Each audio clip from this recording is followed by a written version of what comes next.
The conflict between Israel and Hezbollah has really severely escalated over the last few hours.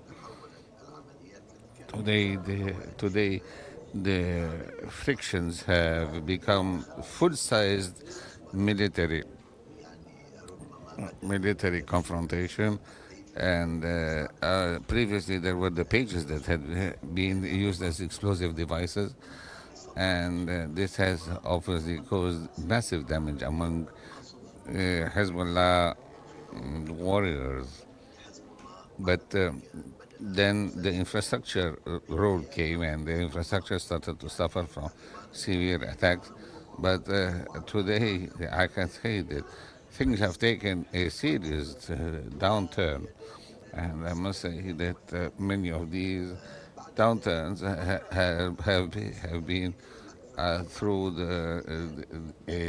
almost a land invasion by Israeli troops to the southern borders of through the southern borders within three to 4 kilometers into a Lebanese territory, and this is a precedent that is really uh, uh, very heavy in terms of its toll, because previously there were 150 kilometers in-depth penetration by Israeli commandos, but today it is troops that are being present on the ground, and it's obvious that they have a very specific target and agenda.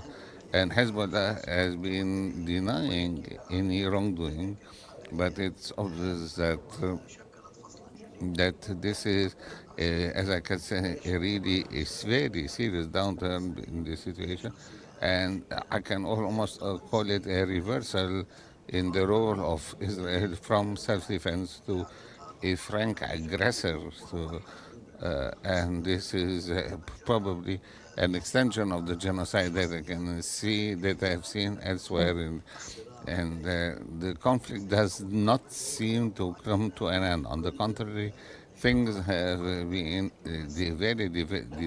deteriorating heavily, and it's obvious that every diplomatic effort has failed in this respect.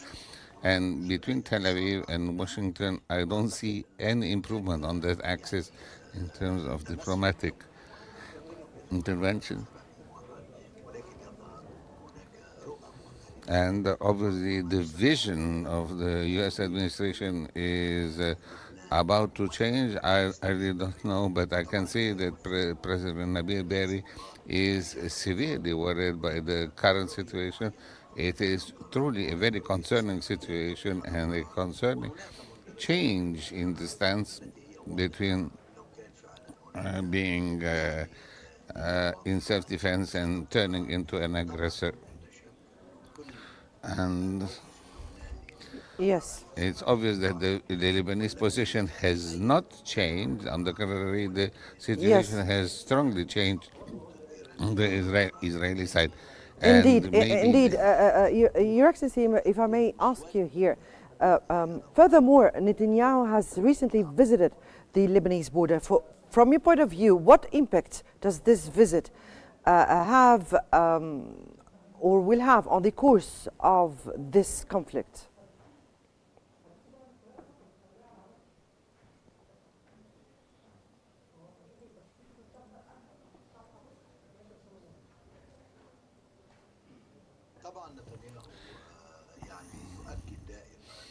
it is obvious that Netanyahu is calling for a war.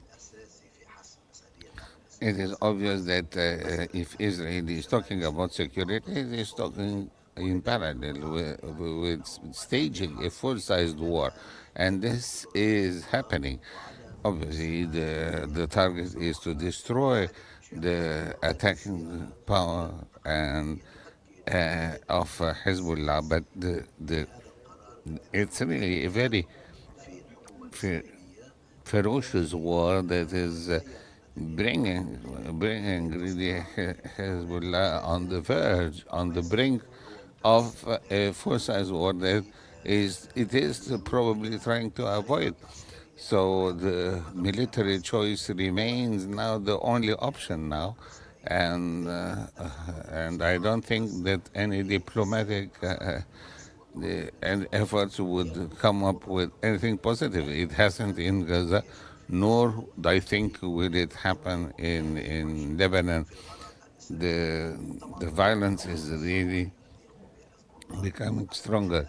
It's true that Hezbollah is responding, and I would say retaliating with severe rocket fire, missile shooting, but Netanyahu is not is not willing to give any chance for diplomacy to act. It's obvious that there is a staged war that is about to happen.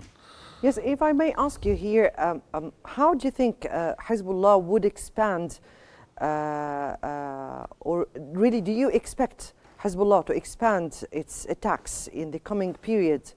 And of course, definitely in light of all these circumstances and these escalation.